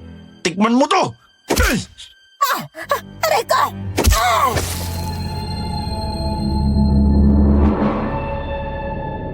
Bago pa makakilo si Aling Marta, hinampas na siya ng bato ni Jerome sa mukha. Nahilo siya at bumagsak. Kaya naman nagkaroon si Jerome ng pagkakataong makalapit sa amin. Hinampas din niya ng bato sa ulo si Mang Victor. Nang tamaan sa punong tenga si Mang Victor, nahilo din siya at bumagsak, kaya kaagad akong binuhat ni Jerome. Tumakbo na kami dahil alam niya na hindi namin makakayang patayin ang mga aswang na nagtataglay ng dugo ng ahas. Kahit tagtad na sila ng sugat sa buong katawan, patuloy silang nakakagalaw at nabubuhay kagaya ng ahas, pero mahina sila sa bandang ulo. Hindi pa kami gaanong nakakalayo, nakita ko nang nakabangon na ulit ang dalawang aswang at naabutan kami.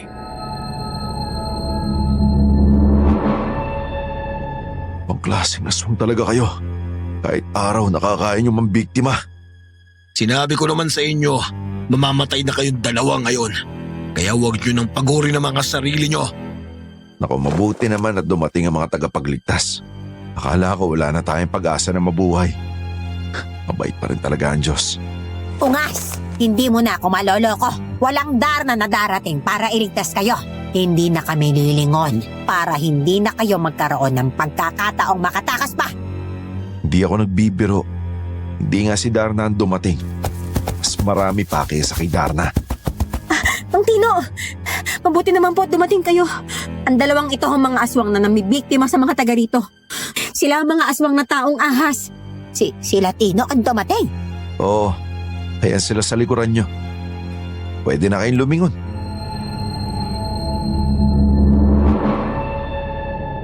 Nang lumingon sina Aling Marta, nakita nila ang mga taong dumating. Napaligiran na sila kaya hindi na sila nagkaroon ng pagkakataong makatakas.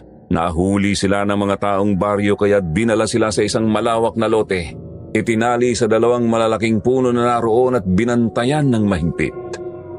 Kami naman ni Jerome ay umalis na sa lugar na yon. Bumalik kami sa kanila. Nagulat pa sina Lolo Samuel nang makita kami at lalo siyang nagulat nang sabihin namin na nahuli na ang mga aswang.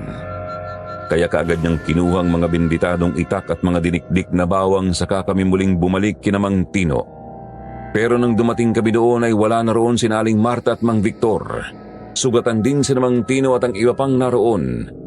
Ayon sa kanila ay nag-anyong ahas si Mang Victor kaya nakahulagpos sa pagkakatali.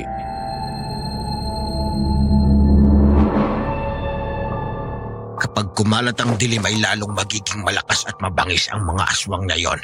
Mas lalo tayong mahihirapan na patayin sila.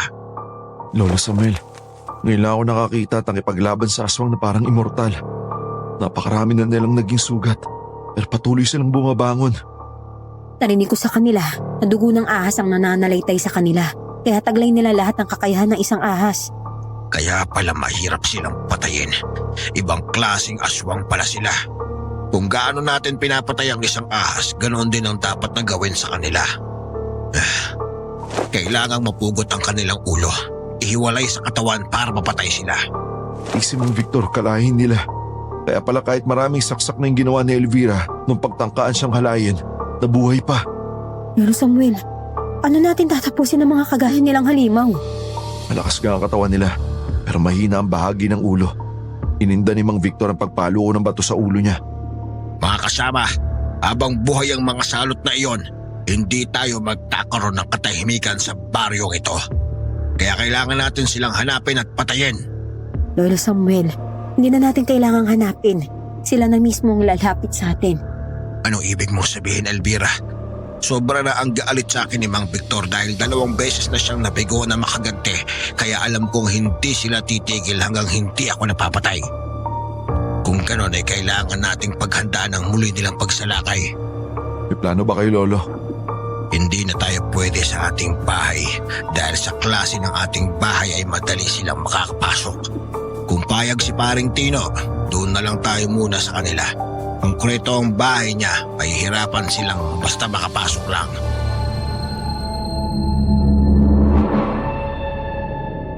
Sumang-ayon si Mang Tino sa sinabi ni Lolo Samuel, kaya pumunta na kami sa bahay ni Mang Tino. Sinundo naman ni Jerome si Myra sa kanilang bahay. Kinuha na rin niya ang mga benditadong itak na naroon at ang mga asin at bawang na magagamit namin panlaban sa mga aswang. Kinuha na rin ni Jerome ang panggamot ni Lolo Samuel at ang kanyang kalibre 45 na baril kaya nang bumalik sa akin ng Mang Tino, kasama na niya si Myra. Kinuha ni Lolo Samuel ang langis na mayroong nakababad na bawang at dinikdik na dahon ng suha. Ang mga sugat ko ang unang nilinis ni Lolo Samuel matapos nilagyan ng langis bago tinalian ng malinis na damit.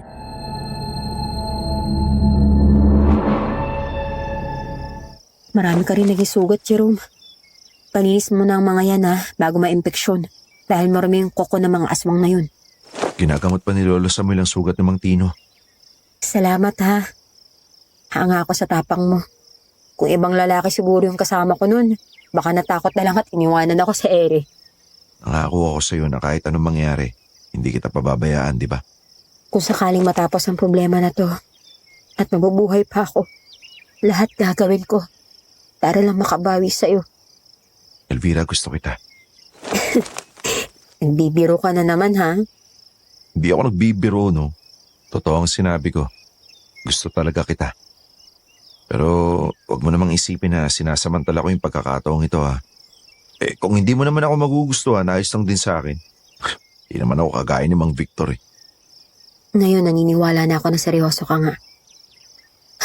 Pero gaya nga na sinabi ko kanina, kung sakaling mabubuhay pa tayo at magkakaroon pa tayo ng pagkakataong magkakilala pa ng mabuti, gagawin ko ang lahat para makabayad ako ng utang na loob sa'yo. Sige Elvira, pero ayoko naman ng ganun eh. Anong ayaw mo ng ganun? Yung magustuhan mo lang ako dahil sa utang na loob. Mas masarap yung magugustuhan mo ako dahil alam mo na, mahal mo ako. Ako din naman. Gusto ko sa lalaki yung mamahalin ako. Hindi dahil sa katawan ko. Masarap sa pakiramdam yung mahal ka talagang totoo. Kaysa nagustuhan ka lang dahil sa naakit sa magandang katawan. Oo naman. Yun naman talaga yung dapat eh. Kaya sige na. Pagamot ka na kay Lolo Samuel Magdudugo yung sugat mo sa braso. Baka tuluyan pang mamagayan.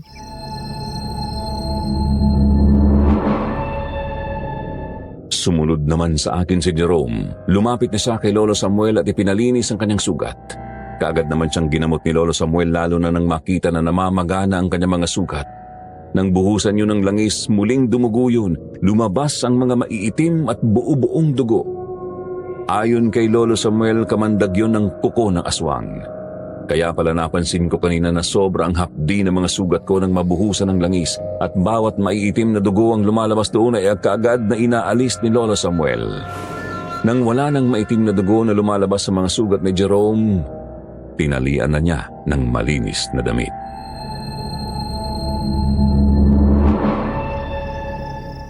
Jerome, itong damit na puro kamandag ng aswang ay sunugin mo sa labas ng bahay. Buhusan mo nga ng gas para madaming masunog. Huwag mong iiwan hanggang hindi nasusunog. Baka makain niya na aso. Ano mangyayari sa aso kapag nakain niya yung mga dugo na to, Lolo? Pwedeng mahawa siya ng pagiging aswang at magiging kagaya siya ng mga halimaw na yon. Malaking problema pag nagkataon. Mabuti na lang pala at alam ni Lolo Samuel kung paano tayo gagamutin, no? Kung hindi pala naalis sa mga sugat natin yung kamandag, baka maging katulad din tayo nila pag sabit ng dilim. Ganun talaga ang mangyayari, Elvira. Kaya nga kaagad kong naisip na gamutin ang mga sugat nyo. Sige po, susunugin ko na to sa labas.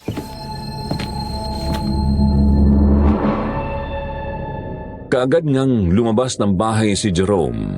May dala rin siyang gasera at posporo. Sinilip ko siya sa bintana kasi kinakabahan ako.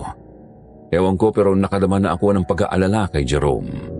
Habang sinusunog niya ang damit sa labas ay tinitingnan ko naman ang paligid para sakaling mayroon akong makita na kahina-hinala ay kaagad kong masasabi sa kanya. Pero natapos na niyang sunugin ang damit at nakapasok na sa loob ng bahay ay wala naman akong naramdamang kakaiba. Pero nang muli akong sumilip sa bintana sa labas ng bahay ay mayroon akong nakita ng mga aso. Lahat nakatingin sa amin.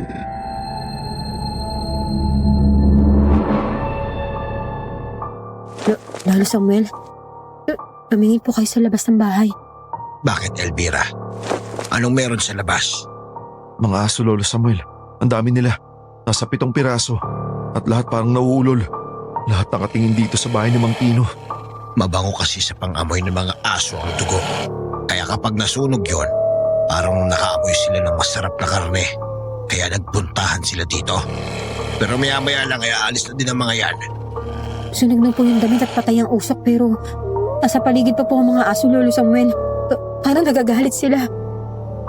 Dumidilim na, Lolo. Umataw lang ibang mga aso at ang iba umaalulong. Hindi ito maganda, Lolo Samuel.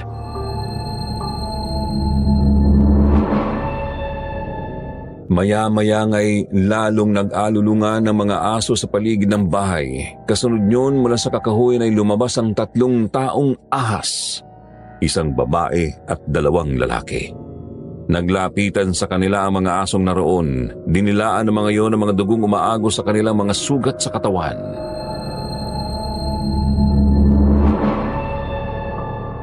Tama nga ang hinala ko. Dugo nila ang nakain ng mga asong nasa paligid. Magaling silang maghanap ng tao dahil matalas ang kanilang mga mata at malakas ang kanilang pangamoy. Naamoy nila ang sinunog niyong dugo, kaya nang umalulong sila ay hudyat na yon na nakita na kayo. Talagang tuso mga salot na to. Sila nga lang 2 nahihirapan na tayong patayin eh. Tapos may isa pa silang kasama ngayon. At meron pang mabangis na aso. Sa palagay ko, ito na yung katapusan natin, Jerome. Huwag kang mawawalan ng pag-asa, Elvira. Pakasan mo ang loob mo. Malalampasan din natin ang problemang to. Mga kasama, makinig kayong lahat. Hindi kayo dapat matakot sa kanila dahil tinatablan din naman sila ng ating mga armas. Tingnan nyo, dumudugo pa nga ang mga sugat nila dahil sa ginawa nila Jerome at Elvira. Ang ulo nila ang punteryahin natin. Kapag napugot ang ulo nila, katapusan na nila. Tama si Lolo. Gamitin natin ang mga itak natin para patayin sila. Pero ang mga aswang na aso ang mahirap kalaban, Jerome. Ayan na sila! Pinapasugod na sila ng mga aswang-aswang! Isara nyo na ang mga bintana at pintuan ng bahay. Pag-isipan natin paano lalabanan ng mga aso na yan.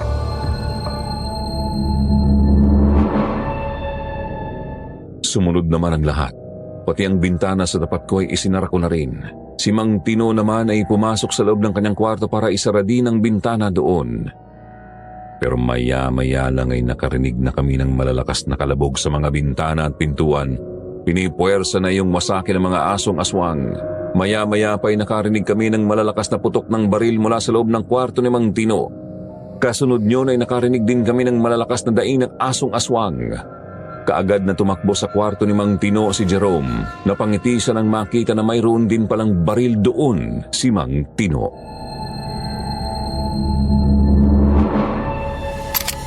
Panglaban na tayo sa mga asong aswang. Bala ang katapat nila. Ilang baril meron si Paring Tino? 2 lang, Lolo. Isang shotgun at itong isang maikli na kalibre 38. Mabuti kung ganon. Akin ang maiksi. Tandaan nyo, puro sa ulo ang punteriyahin nyo para tiyak na mamatay sila.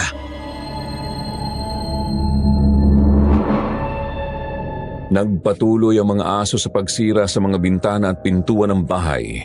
Nang mabutas ang pintuan, nakapasok ang ulo doon ng isang asong aswang. Isa sa mga kasama namin ang tumaga sa ulo niyon. Tinamaan pero hindi ganong bumaon ang talim ng itak. Nataranta na ang lahat ng halos sabay-sabay na masira ang mga bintana at pintuan at mula roon nakapasok na ang mga asong aswang. Kaya naman nagkagulo na kami sa loob ng bahay. Nagkanya-kanya kami ng takbo. May tumakbo sa kusina, may pumasok sa kwarto at kami naman ni Jerome ay tumakbo sa isa pang kwarto na naroon. Kaya nga lang ay walang harang ang pintuan, kaya umakyat kami sa papag na naroon tapos ay pinaputukan ni Jerome ang asong aswang nang pumasok doon.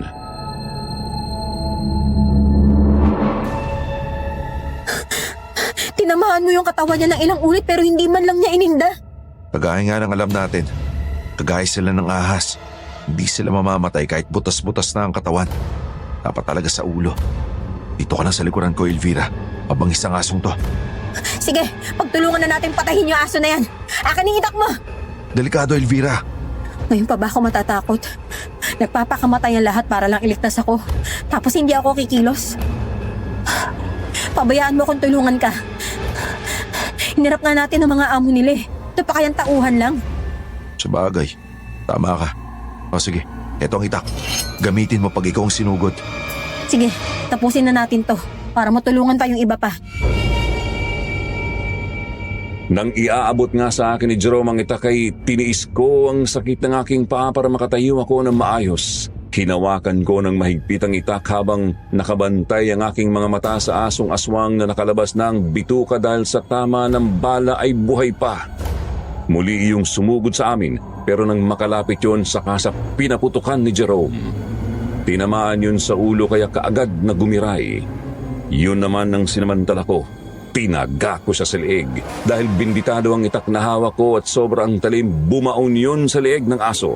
Dahilan para tuluyan iyong mamatay. Mga kasama, sa ulo at leeg nyo puntirehin ang mga asong aswang na yan. Yun ang kahinaan nila. Tayo na. Lumabas na tayo dito para matulungan yung iba. Jerome, pumunta kayo dito. Madali! Ang Lolo Samuel, tinatawag tayo. Kaagad kaming lumabas ng kwarto para puntahan si Lolo Samuel. Nakita namin na mayroon mga asong namatay pero may mga kasama rin kami na malubhang nasugatan dahil sa matatalim na pangil ng aswang na aso. Kabilang sa mga nakagat ay si Myra kaya kaagad kong nilapitan si Myra. Umiiyak siya sa sobrang kirot na kanyang nararamdaman. Pumunit ako ng isang damit. Tinalian ko ang braso ni Myra para pigilan ang pagdurugo ng malaking sugat niya doon. Mga walang hiya talaga kayo. Dahil sa akin, napakarami ang dinadamay nyo. Dapat kayong mamatay. Mag-iingat ka, Elvira! Ngayon lang ako nagalit ng gusto sa buong buhay ko, Lolo. Napakasama nila. Sinaktan nila si Myra. Kaya dapat na silang mamatay. Sunod-sunod ang ginawa kong pagtaga sa asong kumagat kay Myra. Naputo lang isang paan yun. Bago pa siya makalayo, tinaga ko siyang muli at tinamaan na siya sa ulo. Nang bumaon sa ulo niya ang itak, natuliro ang asong aswang. Kaya sinamantala ko na ang pagkakataob. Tinaga ko siya ng itak hanggang sa mamatay siya. Sinugod ko na rin ang iba pang asong naroon. Tiwala ako sa binditadong itak na hawak ko. Kaya bawat asong aswang lumapit sa akin, tinataga ko. Noon ko lang napatunayan na kapag nasa panganib pa lang buhay ng isang tao, mapipilitang tiisin kahit anong sakit ng katawan na nararamdaman, kagaya ng mga sugat sa aking braso at pilay na paa. Nang malagutan ng hininga ang mga asong naroon, humihingal akong tumigil sa pagtaga. Nakakatakot ka palang magalit, no? Para kang si Gabriela silang kung lumaban ka gamit ang itak. Kayong dahilan kaya sila nanghina. Nasugatan na sila. Ako lang ang tumapos para pugutin ang ulo nila. Mga aso pa lang ang sumalakay sa atin pero marami na ang nasugatan at ang iba'y namatay na. Pero ang tunay na malupit na kalaban ay naroon sa labas at naghihintay lang. Kalat na ang dilim, Lolo. Mahirapan tayo kung lalabas pa. Tama ka. Mas ligtas tayo rito. Mas magagawa nating lumaban kapag nandito tayo dahil mayroong mga gasera dito na nagbibigay ng liwanag. May mga bintana po na nasira, Lolo Samuel. Pwedeng doon sila dumaan para makapasok dito. Hindi nila gagawin yon. Alam nila na delikado rin sila dito kaya nga ang mga aswang na aso ang unang sumalakay. Para sana ibulabugin tayo at lumabas ng bahay. Kaso lang ay hindi nangyari ang gusto nila. Wala na po akong bala. Si Mang Tino, ilang piraso na lang din yung hawak niya. Eh ikaw, anong gagamitin mo? Yung itak ng kasamahan nating namatay sa kagat ng aswang na aso. Yun na lang ang gagamitin ko. Kinuha ko ang nakakalat na itak at pumwesto ako sa malapit sa pintuan. Si Jerome naman ay pumwesto sa isang bintana na butas na rin ang isang bahagi dahil doon pumasok ang aswang na aso. Sa ibang bintana naman, ang iba naming kasama, si Lolo Samuel, ginamot ang sugat ni Myra at ng iba pa naming kasamahan na nasugatan. Naging marahan at tahimik ang kilos ng lahat habang pinapakiramdaman namin ang paligid. Hindi kasi namin alam kung saan nakapwesto si Mang Victor at Aling Marta. Hindi na ako nagsasalita. Nakikiramdam ako habang ang mga mata ay nakatingin kay Jerome.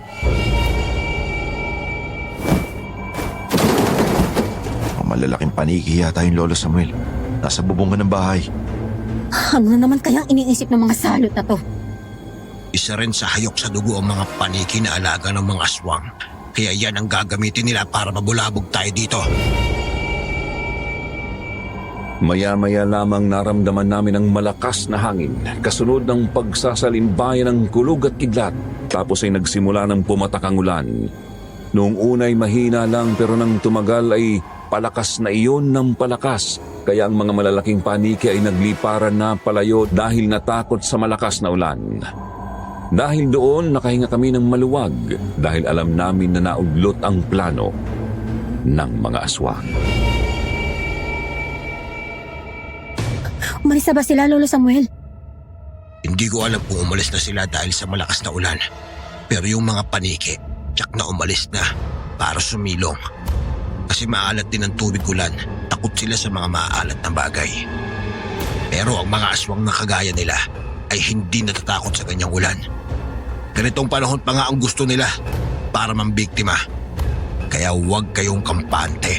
Habang nababalot ng dilim ang paligid, hindi titigil ang mga asalot na yan. Nga pala, may dugong ahas pala ang mga aswang na yun. Kaya pagkatapos nilang mambiktima, nagbababad sila sa tubig. Kaya pala lahat ng nabibiktima nila sa lugar na to tuwing umuulan. Pero hindi pa nakakatapos magsalita si Jerome ay mayroong mahabang kamay na lumusot sa butas ng bintana at hinablot ang isa naming kasama. Hinatak palabas ng bahay kaya nawasak ang bintana. Kinagat nyon ng kasama namin sa balikat. Nang makita iyon ni Mang Tino ay kaagad siyang sumilip sa bintana at pinaputukan ng aswang na humahatak sa aming kasamahan. Nang tamaan yun ng shotgun sa katawan, bumulagta iyon. Kaya naman tumakbo na palabas ng bahay sila Jerome, Mang Tino at si Lolo Samuel para tulungan ang aming kasamahan. Nang makalapit na sila sa kasama namin, tinulungan yun at tumayo ang nakabulagtang aswang. Una yung binamba si Mang Tino at hinawakan siya sa bahagi ng braso na may dati ng sugat. Nabitiwan niya ang baril. Lolo, ipasok niyo na siya sa bahay. Tutulungan ko si Mang Tino. Sige Jerome, babalikan kita. At sino ang may sabi sa inyo na makapapasok pa kayo sa loob ng bahay, ha? Sa hirap na dinanas namin sa inyo, lintik lang ang walang ganti. Dahil sa pagtatanggol niyo sa babaeng yon, pati kayo madadamay sa kapahamakan. Hindi ko pwedeng sisihin si Elvira dahil wala pa siya dito ay nag-aasik na kayo ng lagim. Marami na kayong pinatay. Marami na ang naulila sa kahayupan ninyo. Alam mo, dapat pa nga kami magpasalamat sa kanya. Kasi nang dumating siya ay nalantad ang kawalang hiyaan nyo. Tama si Lolo Samuel. Si Elvira ang naging daan para makilala namin ang mga salot sa baryong to. Kaya ngayong kilala na namin kayo, hindi na rin kami titigil sa pagtugis sa inyo. Kung gano'n ay pareho pala tayo nung nasa isip. Hindi rin kami papayag na may iba pang makalam ng aming lihim. Kaya lahat kayo mamamatay ngayong gabi.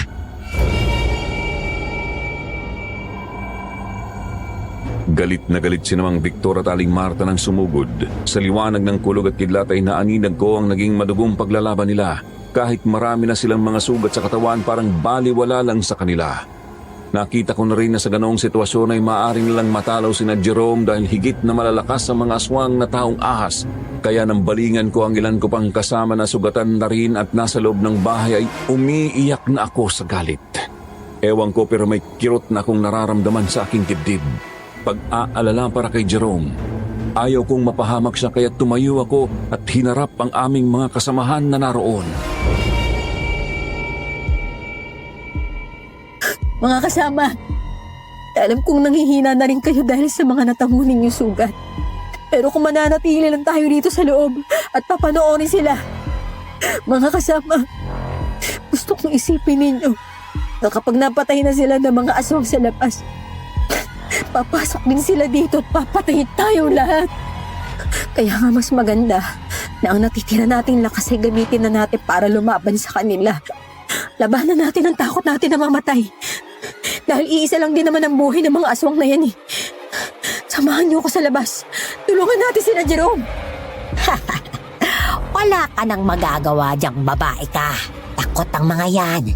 Pamamatay na kayong lahat. Yun ang akala mo. Pero ang mga tao rito, sawa na sa ginagawa niyong paghasik ng lagim. Gusto na rin nila nakatahimikan. Kahit nahihirapan akong lumakad, dinampot ko ang itak at lumabas ako ng bahay.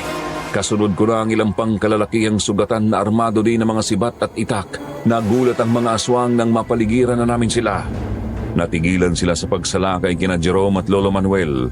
Nagdikit-dikit sa gitna ang tatlong aswang. Sa liwanag ng nagsasalimbayang kulog at kidlat ay nakita ko ang matinding galit sa akin ng mga aswang.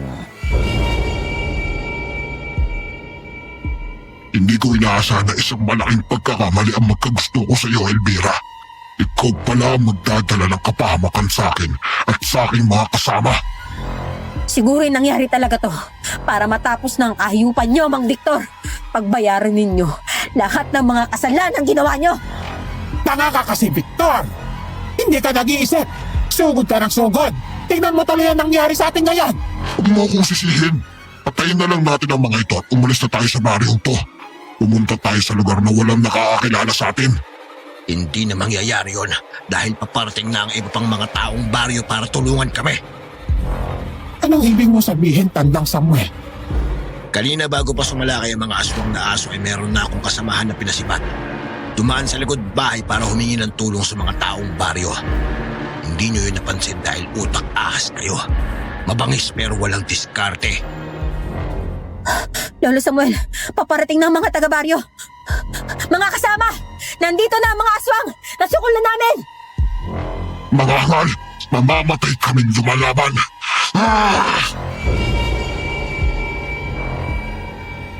Lumaban pa ang mga aswang pero dahil marami na nga ang mga taong baryo na dumating ay isa-isa silang bumagsak at hindi na nakalaban sa dami ng mga sugat na tinamo ng kanilang mga katawan. Pero kahit gumagapang na sila sa lupa, nanatili pa rin silang buhay. Gumagalaw ang kanilang mga katawan. Nagpipilit pang bumangon at lumaban pero tiniyak ni Lolo Samuel na hindi na sila mabubuhay pa. Tinaga nila sa lieg ang mga aswang. Napugot ang ulo ng mga iyon. Tapos na ang lagim, Elvira. Buhay tayo. Oo, Jerome, salamat ha. Ako ang dapat magpasalamat dahil nakilala kita. Nga pala, yung pinag-usapan natin wala nang bawian yun. Teka, may pinag-usapan ba tayo? Meron, di ba? Wala akong maalala. Lolo Samuel, di ba may pinag-usapan kami ni Elvira? Oo, ihahatid mo siya sa kanila kapag bumabaw na ang ilog at makakadaan ang mga sasakyan doon. Ay, nako po. Susmin naman, no?